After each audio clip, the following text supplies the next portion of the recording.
Credit bank নামে একটা আইন করতে হবে। মাইক্রো ক্রেডিট রেগুলেটরি অথরিটি শুধু যে বাংলাদেশের জন্য কাজ করেছে তা না, এটা আন্তর্জাতিকভাবে অনেক দেশের সহায়ক হয়েছে, সাহায্য করেছে সেই জিনিসটা করে দেওয়ার জন্য। তো সেটার জন্য আমি অভিনন্দন জানাচ্ছি। দেশের তরুণ ও প্রান্তিক জনগোষ্ঠীকে উদ্যোক্তা হিসেবে গড়ে তুলতে ক্ষুদ্র ঋণ ব্যাংক স্থাপনের ওপর গুরুত্বারোপ করেছেন অন্তর্বর্তী সরকারের প্রধান উপদেষ্টা অধ্যাপক মোহাম্মদ ইউনূস। এজন্য তিনি মাইক্রো ক্রেডিট রেগুলেটরি আইন করার কথাও বলেছেন। শনিবার রাজধানীর আগারগাঁওয়ে মাইক্রো ক্রেডিট রেগুলেটরি অথরিটির নতুন ভবনের উদ্বোধনী অনুষ্ঠানে প্রধান উপদেষ্টা এসব কথা বলেন। এ সময় প্রধান উপদেষ্টা বলেন, এই ব্যাংক প্রচলিত ধারার ব্যাংকগুলোর মতো হবে না। ব্যাংক চলবে বিশ্বাস ও আস্থার উপর ভিত্তি করে। ঋণ নিতে জামানত লাগবে না। এর পাশাপাশি এই ব্যাংকের বড় উদ্দেশ্য হবে সামাজিক ব্যবসাকে ছড়িয়ে দেওয়া।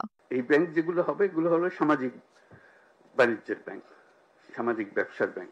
তিনি আরো বলেন, মানুষ মাত্রই উদ্যোক্তা। আমরা ব্যাংকের মাধ্যমে উদ্যোক্তা হওয়ার সরঞ্জাম তার হাতে তুলে দেব। বিনিয়োগের টাকা পেলে মানুষ, বিশেষ করে তরুণরা নিজেদের বুদ্ধি দিয়ে ব্যবসা চালু করতে পারবে। ক্ষুদ্র ঋণের সাফল্য তুলে ধরে অধ্যাপক ইউনূস আরো বলেন, ক্ষুদ্র ঋণ গ্রহণকারীরা কেউ টাকা মেরে চলে যায়নি, অথচ প্রচলিত ধারার অনেক ব্যাংক হাওয়া হয়ে গেছে। ব্যাংকের টাকা নিয়ে অনেকে উধাও হয়ে গেছেন। তাই আমাদের এখন প্রকৃত ব্যাংকের দিকে নজর দিতে হবে।